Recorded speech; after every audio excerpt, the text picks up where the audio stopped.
force plutôt à aller, à enseigner, à prêcher, à annoncer la bonne nouvelle. Alléluia. Actes chapitre 2 et versets 42 à 47. Il persévérait dans l'enseignement des apôtres, de la communion fraternelle, de la fraction du pain et dans les prières. La crainte s'emparait de chacun et il se faisait beaucoup de prodiges et de miracles par les apôtres. Tous ceux qui croyaient étaient dans le même lieu et ils avaient tout en commun. Ils vendaient leurs propriétés et leurs biens et ils en partageaient le produit entre tous, selon les besoins de chacun. Ils étaient chaque jour tous ensemble, assidus au temple. Ils rompaient le pain dans les maisons et prenaient leur nourriture avec joie et simplicité du cœur, louant Dieu et trouvant grâce auprès de tout le peuple. Et le Seigneur ajoutait chaque jour à l'Église ceux qui étaient sauvés. Amen. Amen. Donc, il persévérait dans l'enseignement des apôtres. Il ne se fatiguait pas, il persévérait. Alléluia. Dans la fraction du pain, dans les prières. La crainte s'emparait de chacun parce qu'il voyait la main de Dieu bouger. Un peu comme la crainte s'est emparée dans les habitants de, je ne me souviens plus c'est quoi le nom là, quand ils sont allés voir Josué, et puis ils avaient tellement peur, et puis ils se sont mis des vieux habits tout percés, ils ont pris du vieux pain, vous vous souvenez de l'histoire? Gabon, merci. Merci de Gabon, et puis ils sont venus voir parce qu'ils avaient peur, et puis ils ont fait une alliance. Et puis l'erreur qu'Israël a fait, c'est qu'il n'a pas consulté Dieu. Et parfois on a des problèmes dans notre vie, et c'est pas l'ennemi, c'est pas le diable. C'est juste parce qu'on n'a pas consulté Dieu. Et puis là, on s'est rentré dans des problèmes, et puis on dit, oh Dieu, ou bien on essaie de chasser l'ennemi de là, mais l'ennemi n'est pas là, c'est notre erreur. Alléluia. Alléluia. Consultez le Seigneur même avec les petits détails dans vos vies. Un petit témoignage. Oui, allez-y. S'il vous plaît. Dieu est bon. Amen. Parce que au cours précédent, avec le frère Serge, il nous a parlé exactement de ce passage. Il nous a parlé. Wow. Amen. Alléluia. Alléluia.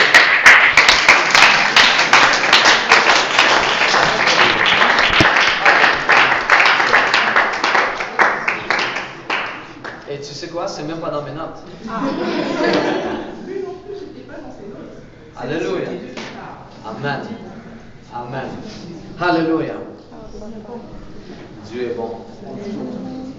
Il a des surprises quand on marche avec lui. C'est incroyable. La croissance de l'Église.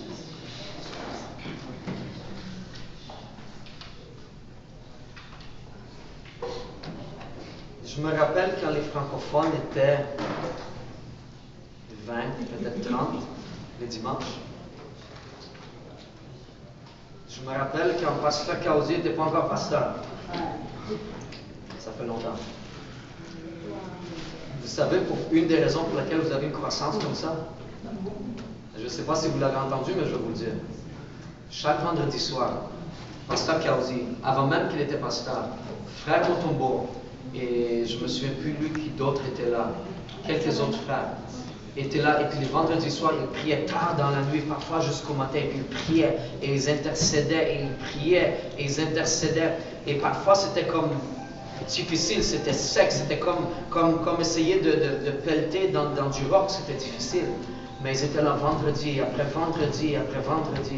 Et dites-vous que c'était des personnes qui travaillaient, c'était des personnes qui avaient des familles. Et puis ils étaient là le temps qu'ils ont mis, le sacrifice qu'ils ont mis. Et la raison pour laquelle ils donnaient ce temps, c'est parce qu'ils aimaient. Et puis ils ont donné, puis ils ont prié, ils ont intercédé. Et ils ont intercédé, ils étaient là, ils étaient encore et encore, ils continuaient, ils persévéraient. Et aujourd'hui, vous voyez ce que vous voyez. Il y a une raison pourquoi on voit ce qu'on voit. Alléluia. Et moi, je dis, si on veut voir ce qu'on veut voir demain, c'est à nous de faire la même chose. C'est à nous de prier, c'est à nous parce qu'on aime de donner de notre temps, de notre disponibilité, de prier. On met tous des buts, on veut que vers la fin de l'année, on ait tant et tant de personnes. Mais est-ce qu'on met des buts pour notre vie de prière? À la fin de l'année, je veux prier tant et tant. Je sais que la Bible dit prier sans cesse. Je suis au courant, j'ai lu le passage. Mais je veux dire, quand vous fermez toutes les choses qui interrompent, vous vous enfermez avec le Seigneur. Est-ce qu'on a des buts pour notre vie de prière? Est-ce qu'on a des buts pour notre vie de consécration? Parce que nous, on doit décroître et il doit croître en nous. Alléluia.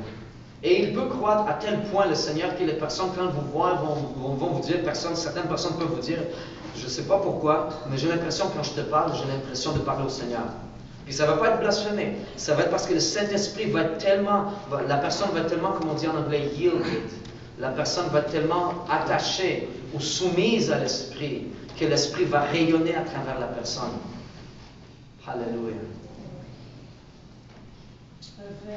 C'est comme si, par exemple, tu es dans la rue et que comme tu avais genre n'importe qui tu ne connais pas, le connu passé, puis comme c'est comme si tu devrais te porter vers cette personne-là et lui parler. Mais tu ne connais pas. Quand tu poses la question, oui. Tu suis ce que l'Esprit te dit? Non, tu ne peux pas. Peut-être que la personne peut se tourner avec un de ses gestes. Tu suis l'Esprit? Tu suis l'Esprit? Je ne peux pas te dire quelque chose qui est hors de la parole. Tu suis l'Esprit. Tu suis tout simplement l'Esprit. Ils ont demandé une fois à un vieux pasteur, vous connaissez Billy Cole? Billy Cole. Ils ont demandé une fois à Billy Cole, ils ont dit, donne-moi une parole de la part de Dieu. Il a dit non. Il a dit pourquoi? Parce que j'en ai pas.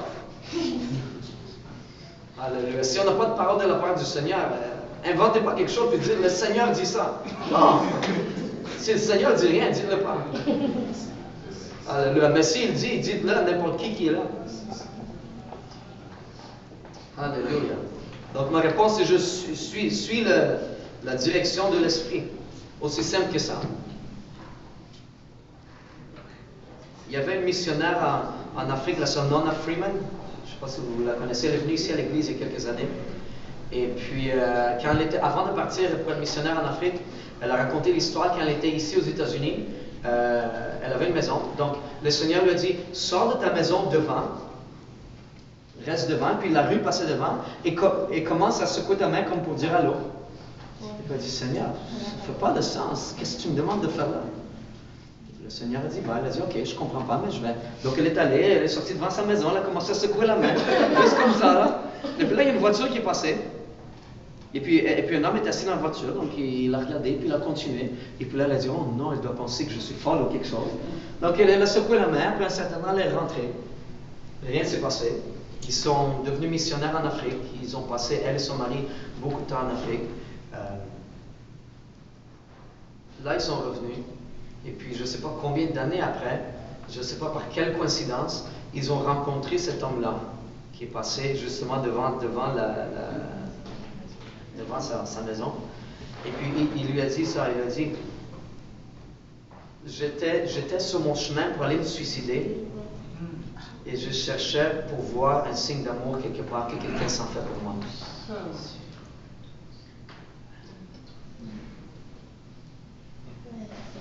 Donc ma réponse, c'est sois dirigé par l'Esprit. Suis l'Esprit. L'Esprit ne va jamais te diriger dans une mauvaise place. Alléluia. La croissance de l'Église.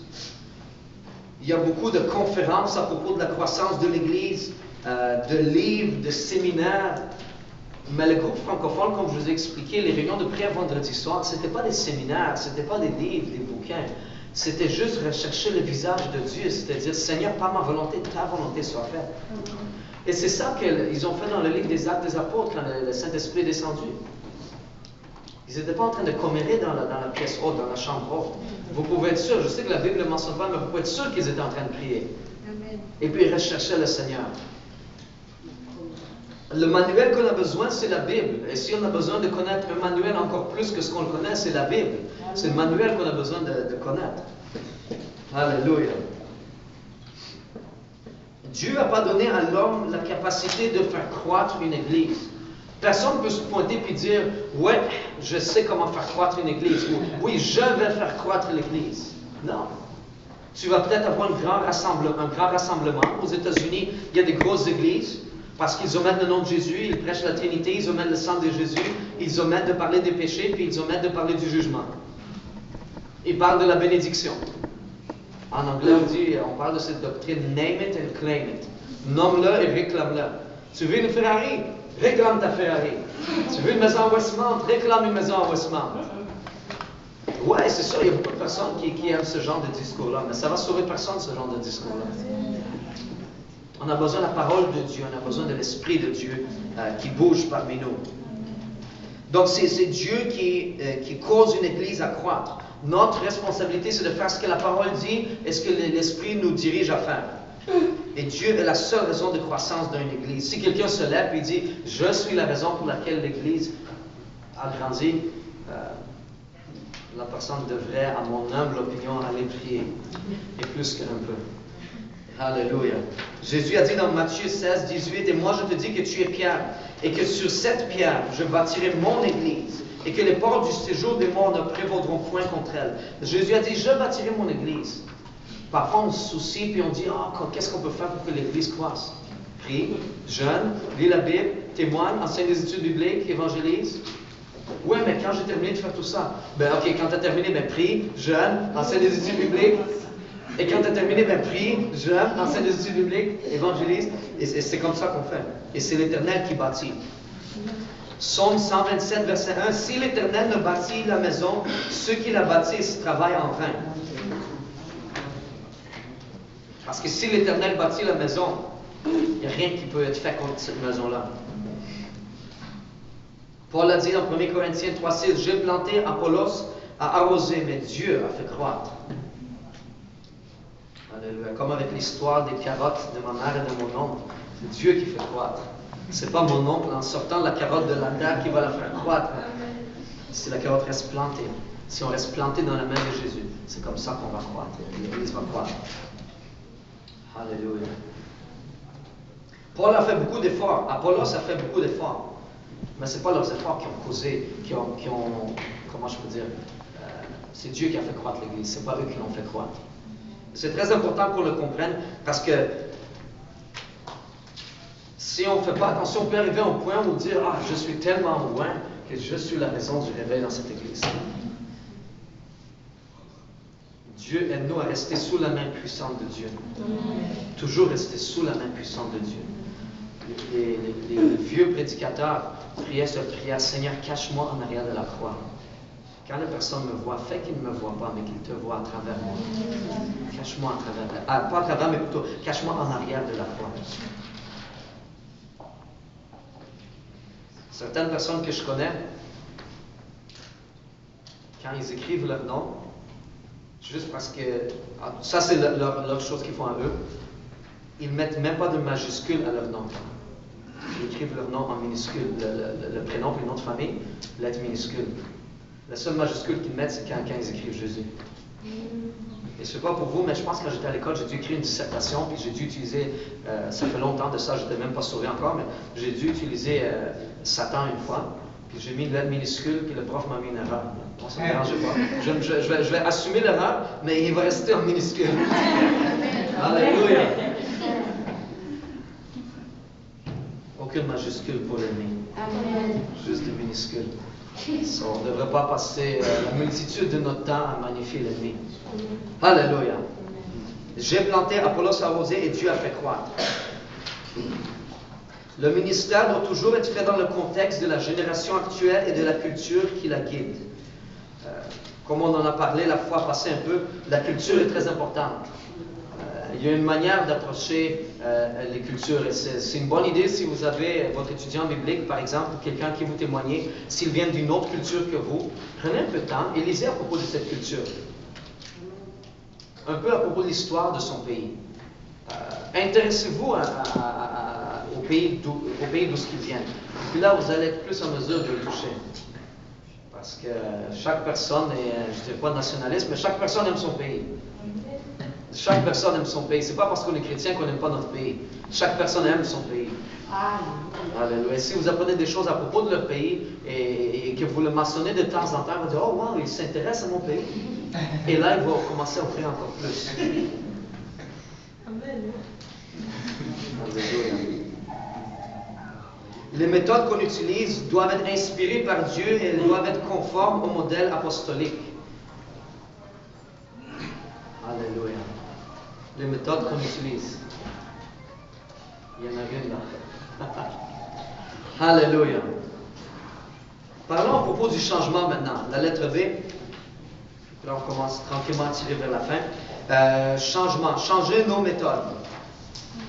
Nous ne devons pas seulement regarder les méthodes, mais à l'esprit et à l'attitude qui animent ces méthodes. L'attitude des personnes est clé. Dans la vie de Joseph, elle l'était. Dans la vie de Daniel, elle l'était. L'attitude est clé. L'attitude qu'on a envers Dieu, l'attitude qu'on a envers nos frères et nos sœurs, et l'attitude qu'on a envers la parole de Dieu. Dieu regarde les attitudes, beaucoup plus qu'il regarde les talents. Alléluia. L'attitude est clé. Dieu a un plan pour notre Église. Dieu a un plan pour notre monde. Et c'est un plan qui fait du sens. Et si on passe assez de temps en prière avec lui, on va le savoir. Si on écoute les pasteurs et les dirigeants qui sont loin, peu à peu, ils vont nous amener la pensée, ils vont nous révéler, ils vont nous guider dans la volonté de Dieu. Nous pouvons atteindre notre génération et nous devons atteindre notre génération. Mais pas pour autant, on va commencer et on va enlever des choses de la parole de Dieu juste pour atteindre notre génération. Le péché, ça reste le péché. La sainteté reste la sainteté. Dieu est un seul et unique. Il y a des choses qui se compromettent pas. Il y a des choses qui ne se discutent pas, il y a des choses qui sont non négociables. Maintenant, je ne vous dis pas, allez enseigner l'étude biblique, prenez votre charte et dites à votre étudiant, ouais, tu ne peux pas voir dans la parole de Dieu, c'est écrit, fais ça, et puis vous les giflez avec la parole. La parole parle de l'évangile de paix. Ce n'est pas un évangile de guerre, c'est un évangile de paix. Mais il y a des personnes qui vont vous faire la guerre à cause de ça, mais vous gardez, vous restez dans l'esprit de paix. Alléluia. La vérité est constante, elle ne changera jamais parce que Dieu est la vérité. Et Dieu ne peut pas changer. Et les personnes ont soif pour Dieu. Les personnes en ont assez de la religion, des églises qui sont établies. Il y a des églises à n'en plus finir. Des dénominations n'en plus finir. Ce que les personnes veulent, c'est l'Esprit de Dieu. Ce qu'ils veulent, c'est le réel, le vrai, le véritable. Ils veulent la touche de Dieu dans leur vie. Peut-être qu'ils ne sont pas capables de le formuler comme ça, mais c'est ce qu'ils ont besoin, c'est ce qu'ils veulent. Et quand ils vont sentir ça, c'est sûr qu'ils vont venir. Moi, personnellement, dans ce que moi je suis rendu, j'ai trouvé que c'est beaucoup plus facile d'atteindre quelqu'un en commençant par une étude biblique et en l'emmenant ensuite à l'église que juste en disant viens à l'église. Parce que si tu dis viens à l'église, il y a certaines personnes qui vont venir, je suis d'accord, mais pas tous. Mais j'ai remarqué avec toutes les personnes que moi, le Seigneur m'a donné l'opportunité de parler, ils sont plus ouverts à recevoir l'étude biblique que de tout de suite venir à l'église. Parce que quand on dit église, ils ne savent pas quelle sorte d'église. Peut-être ils ont eu une mauvaise expérience par le passé, et puis quand vous dites le mot église, ils pensent, ah oui, quand j'étais petit, et puis la mémoire revient. Mais quand vous dites, est-ce que tu utilises la parole de Dieu? Ah oui, la Bible, oui. Et puis peu à peu, le lien est établi. Alléluia. Ça, c'est très important. La vérité est constante, c'est non négociable, ça ne change pas pour rien ni personne. Et parce que votre frère ou votre soeur, ils ont fait quelque chose de pas correct, ça ne devient pas correct parce que c'est votre frère ou votre soeur. La vérité est impartiale, elle est transparente. Alléluia. Il y a une question intéressante dans vos notes ici. Dieu est-il l'auteur de la méthode que vous utilisez ou l'homme en est-il l'auteur?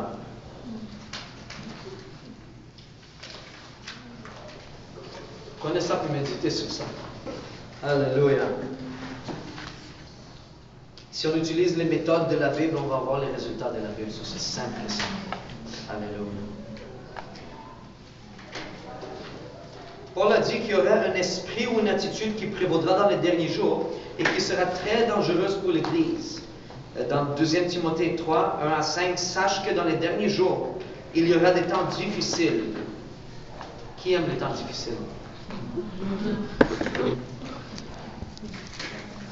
Car les hommes seront égoïstes, amis de l'argent, fanfarons, hautains, blasphémateurs, rebelles à leurs parents, ingrats, irréligieux, insensibles, déloyaux, calomniateurs, intempérants, cruels, ennemis des gens de bien.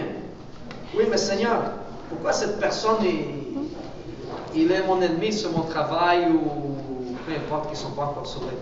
La Bible dit qu'il y a des personnes qui vont être ennemis des gens de bien. Juste parce que vous êtes chrétien, ils deviennent votre ennemi.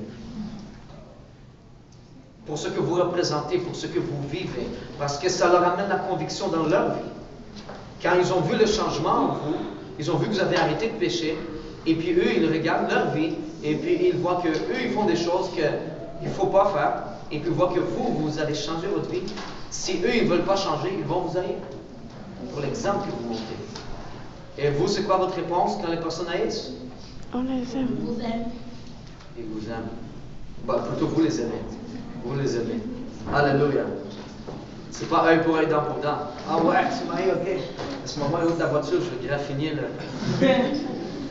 Alléluia.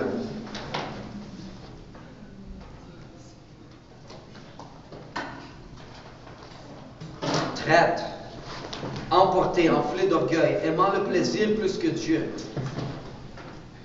Vous annoncez un gros pique-nique avec la nourriture gratuite. Vous allez avoir 500 personnes, 1000 personnes. Vous annoncez une réunion de prière qui n'est pas dans l'horaire. Okay? Une réunion de prière pas dans un horaire. Vous allez avoir combien? 10, 15, 20, 30, 50 personnes. C'est déjà beaucoup. Vous regardez la fin spirituelle et la fin naturelle. Alléluia. Il y avait un vieux pasteur c'était où? C'était au... j'ai oublié les îles, c'est les îles dans le Pacifique. Nouvelle-Zélande, en Nouvelle-Zélande, dans les années 40. Et puis il avait des réunions de prière. Et puis les personnes venaient, puis c'était juste une réunion de prière. Et puis l'Esprit de Dieu, puis la sainteté de Dieu bougeait dans cette place comme si c'était pas possible. Puis l'Esprit de Dieu était tellement fort, puis la sainteté tellement forte que les personnes qui n'étaient pas prêtes à changer ou pas volontiers à se soumettre à Dieu ne pouvaient pas rester présentes dans cette ambiance. Donc ils quittaient un à un la place jusqu'à ce que cet ancien prédicateur restait tout seul, perdu dans la présence de Dieu, baigné dans la présence de Dieu. Je ne sais pas si vous venez aux réunions de prière. Encore une fois, ce n'est pas dans mes notes. Venez aux réunions de prière. Venez aux réunions de prière, ça change. On a besoin d'avoir notre vie de prière personnelle. Mais quand on prie ensemble avec des frères ou des sœurs, ça nous apporte quelque chose aussi. Donc faites du temps, venez aux réunions de prière. Alléluia. Des personnes qui étaient enflées d'orgueil dans les derniers jours, aimant le plaisir plus que Dieu, ayant l'apparence de la piété, mais reniant ce qui en fait la force. Éloigne-toi de ces hommes-là. La puissance de Dieu va toujours exiger un changement, va exiger une consécration, va exiger de se retirer de ce qui ne plaît pas à Dieu. L'Esprit de Dieu qui est en vous, c'est le Saint-Esprit. C'est un esprit qui est saint. Quand on va et puis on reste consciemment et par choix dans une place où vous entendez du commérage, par exemple, c'est pas plaisant au Saint-Esprit. Ça ne plaît pas à l'Esprit Saint qui est en vous. Parce que l'Esprit qui est en vous, il est saint. Et puis ça ne plaît pas que vous restez là et que vous entendez. Et puis ça nourrit votre oreille, ça nourrit votre cœur, ça nourrit votre pensée. Si vous devez couper le cordon ombilical de certains groupes qui commandent, coupez-le. Coupez-le. Et vous allez voir, votre vie de prière va, en anglais on dit blossom, en français je ne sais pas comment on dit. Elle va s'épanouir. Encore plus. Alléluia. Comment l'Église serait si notre but, ça serait de plaire à Dieu? Par tout ce qu'on va, tout ce qu'on fait, par tout ce qu'on est, le but c'est de plaire à Dieu. Dieu, est-ce que ce que je fais, ça te plaît? Et pas, Dieu, je vais là-bas, bénis-moi. Dieu, oins-moi, je vais là-bas. Mais Dieu, est-ce que ça te plaît ce que je fais? Est-ce que tu veux que je change? Là, vous allez l'entendre la voix de Dieu quand on prie cette prière-là. Et section numéro 4, le dirigeant lui-même doit être prêt à changer. Ce n'est pas juste l'Église, mais c'est le dirigeant lui-même doit être prêt à changer. Le progrès va toujours naître du changement.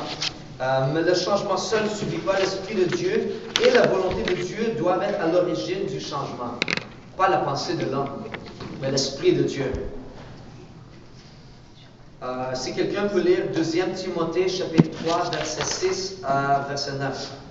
Il en est parmi eux qui s'introduisent dans les maisons et qui captivent des faibles femmes, chargées de péché, agitées par les passions de toute espèce, apprenant toujours et ne pouvant jamais arriver à la connaissance de la vérité.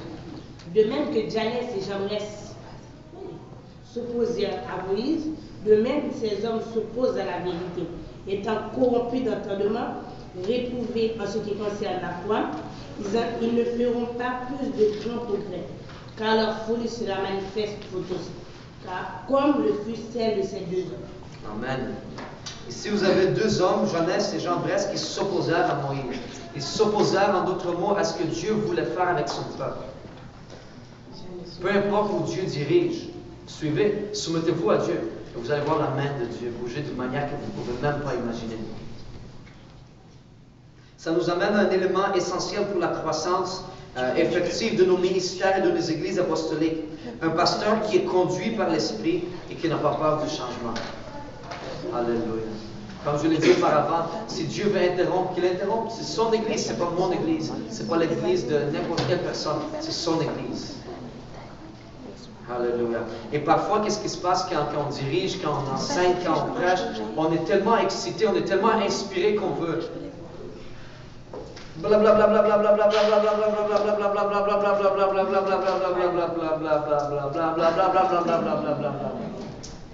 y a un vieux prédicateur qui m'a dit, chaque fois quand tu prêches, sois sensible à l'Esprit et donne la place à l'Esprit de Dieu de bouger.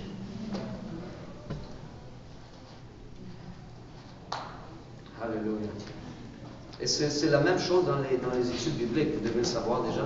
Donnez la place à l'Esprit de Dieu de bouger.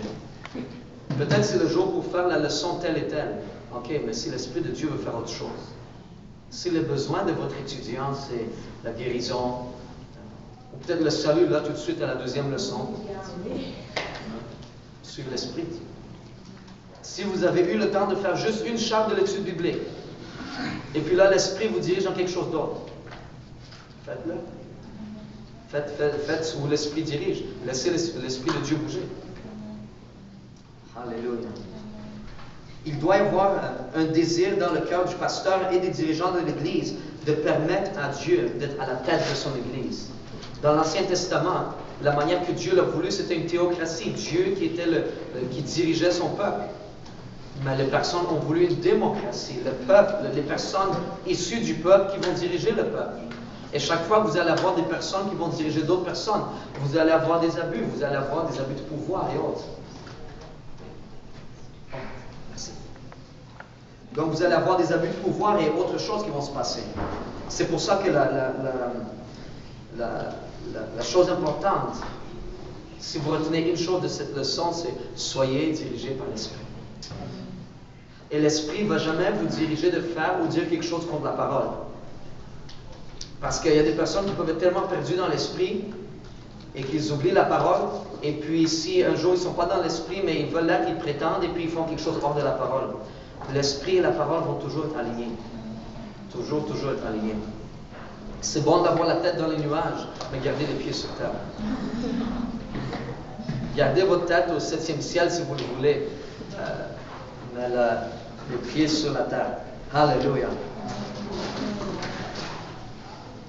La manière que j'aime l'expliquer à certaines personnes, c'est que, est-ce qu'il y a des personnes qui jouent aux échecs ici?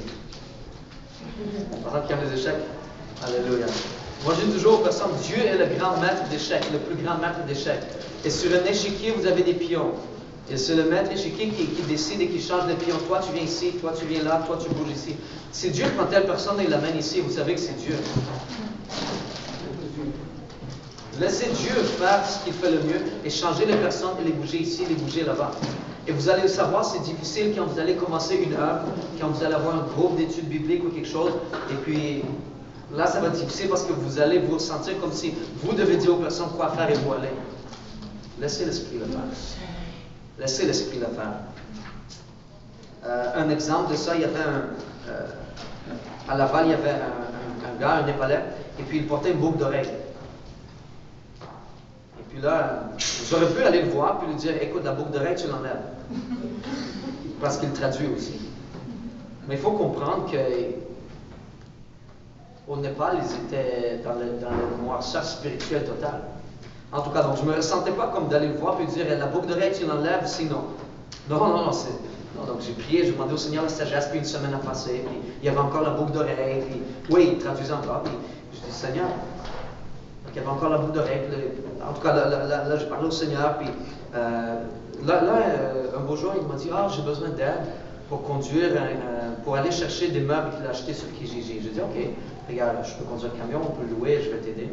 Donc on a fait ça, et puis le dimanche, après que je l'ai aidé, la boucle d'oreille est partie.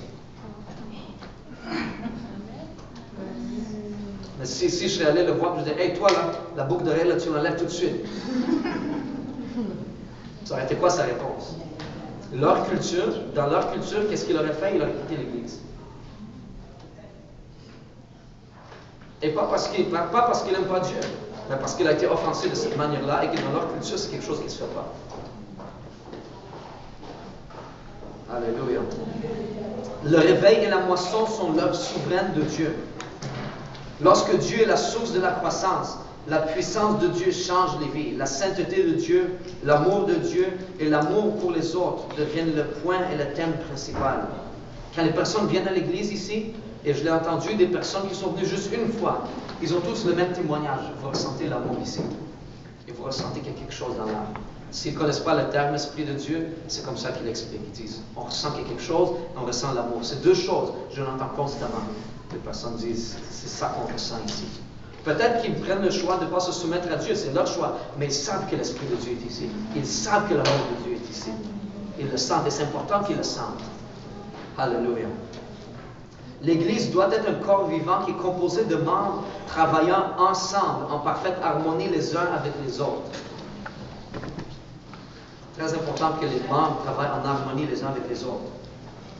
Chaque Église, et ça c'est de vos notes, mais je veux lire pour vous. Chaque Église ayant connu le réveil à travers l'histoire était dirigée par des hommes et des femmes qui n'avaient pas peur de suivre la direction du Saint-Esprit en utilisant la parole de Dieu comme leur manuel et leur livre de référence pour la croissance de l'Église.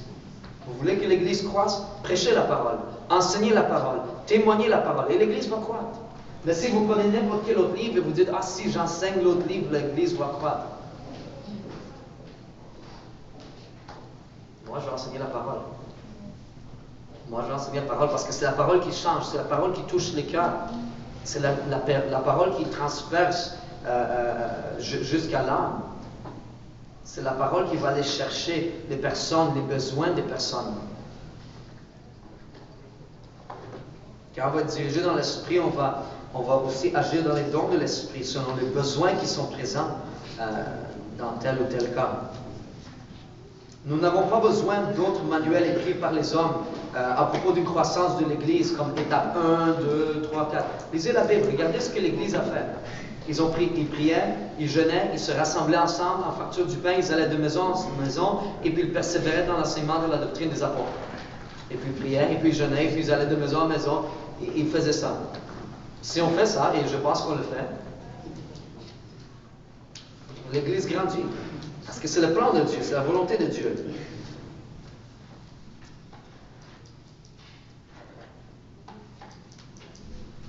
Nous n'avons pas besoin d'un autre manuel fait par les hommes sur la croissance de l'Église, mettant l'accent sur les programmes et non sur les hommes ou sur les âmes. Sur le divertissement et la musique au lieu de la parole de Dieu. Sur les sentiments au lieu de la vérité.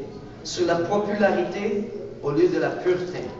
Sur ce que les gens veulent au lieu de ce que la parole de Dieu dit. Sur les desseins de l'homme au lieu des desseins de Dieu. Je ne sais pas si je l'ai mentionné, mais une fois à l'église à Laval, après un des services, c'est pas moi qui ai prêché, mais en tout cas, après un des services, quelques personnes sont venues nous voir de la congrégation, ils ont dit on voudrait vous parler. Donc ils sont venus parler au pasteur Malek et à moi-même, et puis ils ont dit on n'aime pas que vous prêchiez à propos des dons. Juste comme ça. On sait qu'on doit donner, mais on n'aime pas que vous mentionnez. Vous allez rencontrer beaucoup de situations où vous allez avoir besoin de la sagesse de Dieu. Parce que qu'est-ce qu'aurait pu être la meilleure réponse? La Bible dit, je vais le prêcher, si vous ne l'aimez pas, sortez. Oui. Ah, mais si quelqu'un le dit, ils vont sortir réellement.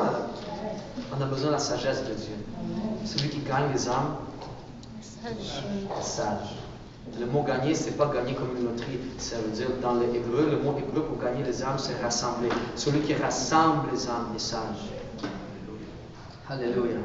Chaque fois que l'Esprit et la présence de Dieu se sont manifestés, la puissance de Dieu est disponible pour aider au changement. La puissance de Dieu est disponible pour ministrer à n'importe quel besoin qui est présent. Qui ici enseigne les études bibliques? Et c'est juste pour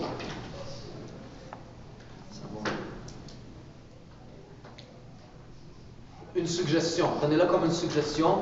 La prochaine fois, avant d'aller enseigner votre étude biblique, peut-être vous le faites déjà, demandez, Seigneur, aide-moi à être sensible aux besoins de mon étudiant ou de mon étudiante. Mets tes paroles dans ma bouche. Et puis vous allez voir.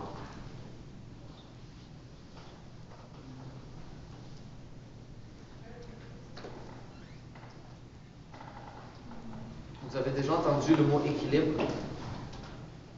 Moi, j'ai entendu certaines personnes, quand j'étais nouveau converti, oui, il faut que tu sois sain, mais pas trop sain. Oui, c'est bon de prier, mais pas trop. J'ai entendu ça. C'était quelque chose que j'ai entendu.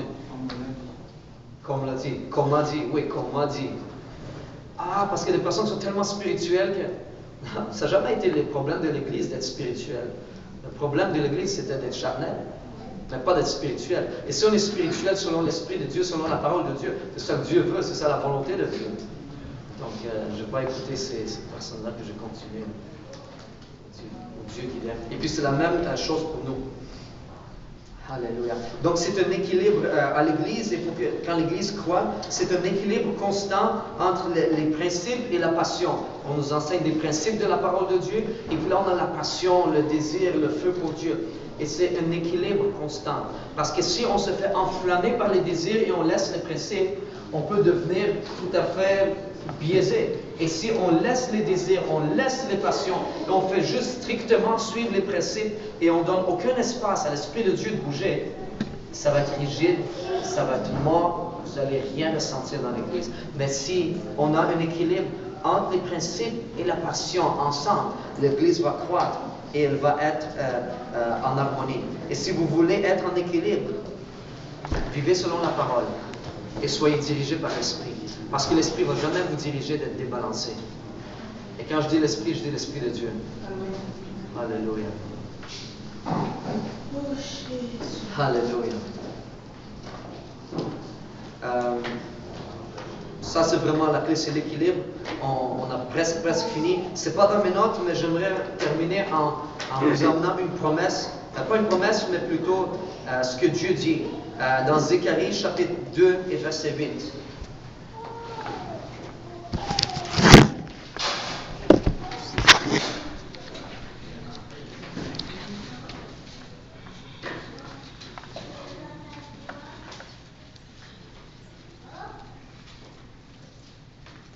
Car ainsi parle l'Éternel des armées. Après cela viendra la gloire. Il m'a envoyé vers les nations qui vous ont dépouillés, car celui qui vous touche la prunelle de son œil. Amen. Celui qui vous touche la prunelle de son œil. Vous savez comment vous êtes précieux, chacun et chacune d'entre vous ici?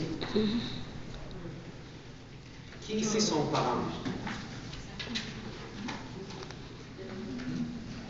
Qui sont parents? Sont des enfants.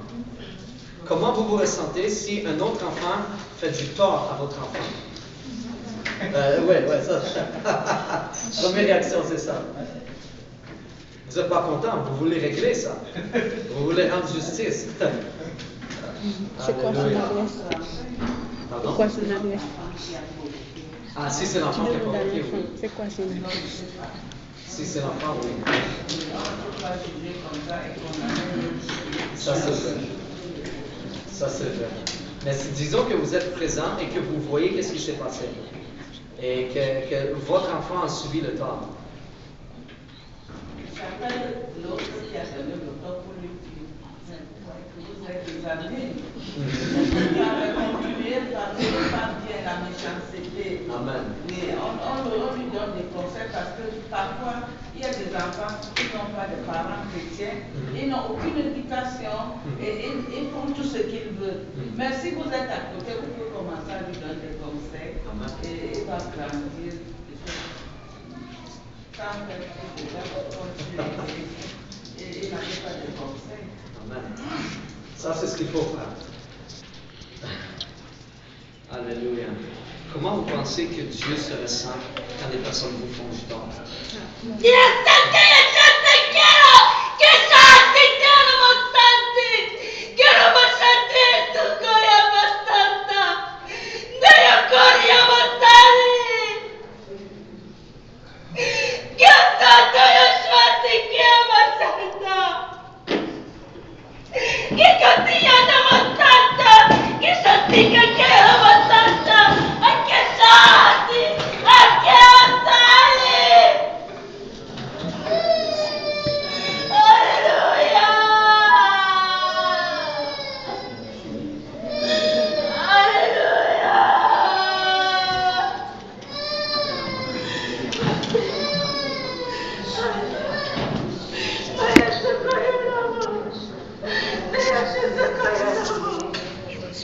Perché non